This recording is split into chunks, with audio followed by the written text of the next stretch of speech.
Hey guys, welcome back to Empty Wheel Garage. Today we are working on my 1999 Chevy Silverado. Gonna do a couple things to this. I'm getting ready to do a trip in it out to Ohio and back, so about 800-mile round trip.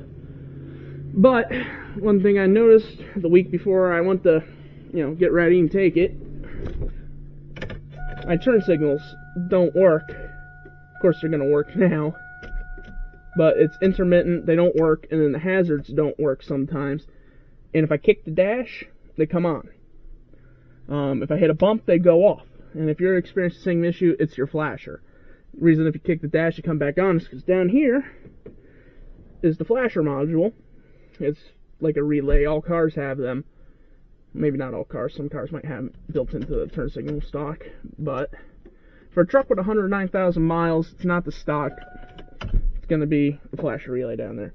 So the first thing we're going to want to do is, actually we got the key back in, drop it down into the lowest gear available, and pop off this bezel. It should just pop right off. I'm going to be a little easy on it because, it is a 23-year-old truck and plastic gets brittle. Alright, drop the column down a little, makes it easier. Slide that up and out, and set that over to the side. Put it back in gear, turn the key off, slide it out, and put the column up.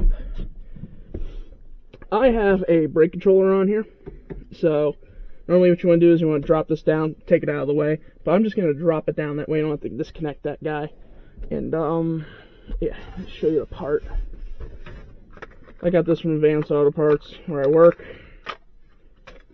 Just a flasher, goes in there behind the dash, and this controls hazards and turn signals. Pretty simple job. One of the easiest things you can do. You don't have to take this to a shop to do it. If you have a 7mm, you can do this yourself, and I will show you how. Alright, so next what you're going to do is take your 7mm, and on the left-hand side of your parking brake release is one of them. I'm going to put my parking brake on just to make it a little easier. At least get that pedal out of the way. Now, this truck has never been apart in here, except for maybe the brake controller for the trailer. This was my grandfather's truck. I bought it off of him because I didn't want to see someone else get this thing. Next one is over here. In your right hand corner, mine's next to the brake controller. If the truck has one here, then you might have to remove yours. They made sure not to put this one in the way.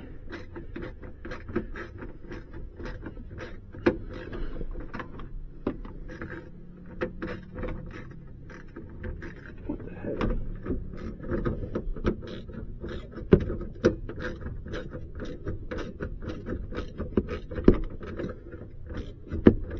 This one's behaving like it's stripped.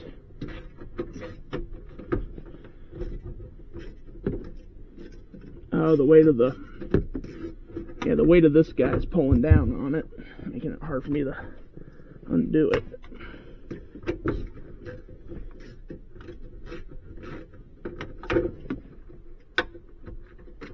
Alright, keep track of your hardware down there. This should just pull out. There we go. It's held in with some snap clips in the top. GM loves those little snap clips. And then the flasher is right here. What you're going to use makes it a lot easier if you have a little pick. There's a little tab right here. Pull back down on that tab and wiggle it out.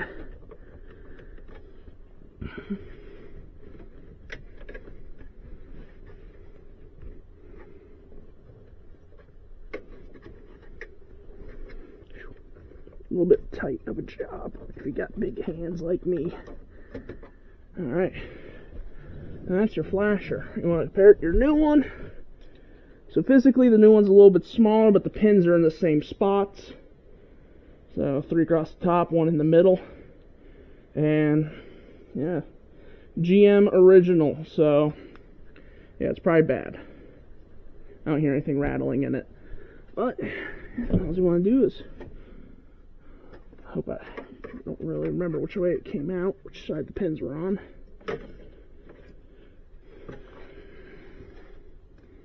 It looks like this replacement one's not going to actually lock in to the bracket like the original did. But I don't really care. I just need turn signals before you get pulled over. So I just shine my flashlight down there. 3 pins go on top. So you know the 3 pins are on top. There we go. Slide it in there. It's nice and tight. It's not going to come out even though it's not locked in. Unless someone's yanking on it. Alright, so now let's give it a test. Make sure they still work. A lot quieter. Right? And then hazards. Yep, that's it. That's how you replace the flasher. Now all you gotta do is button it back up. But other than that, super simple job. Don't pay a mechanic. You know, if you're on a budget like me, keeping these old cars going, things get expensive after a while, especially if you're paying someone else to do simple tasks that a monkey with a wrench can do, you know? So, keep on trucking, keep going on, guys, and see you guys in the next video. Alright, so I want to say this before you jump to the conclusion of your turn signal stock being bad. I would start by checking your bulbs, making sure all your bulbs are good, and then checking your flasher. You know, it's a lot cheaper to replace a flasher for 20 bucks at the most than it is to replace this switch.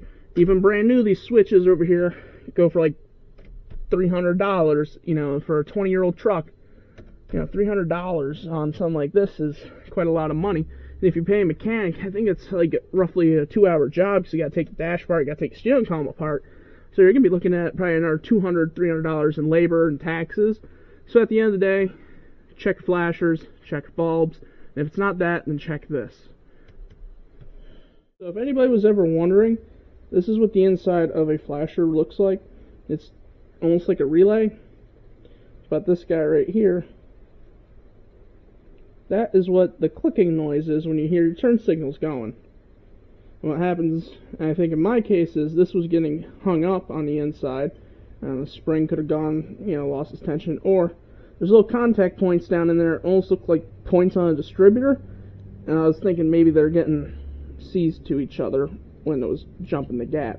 But I don't know, this one seems to be pretty free. I'm hoping that was my flasher that was the issue, and not something else. Because it's something else, it looks like I'm drinking my 99 Bravado to Ohio.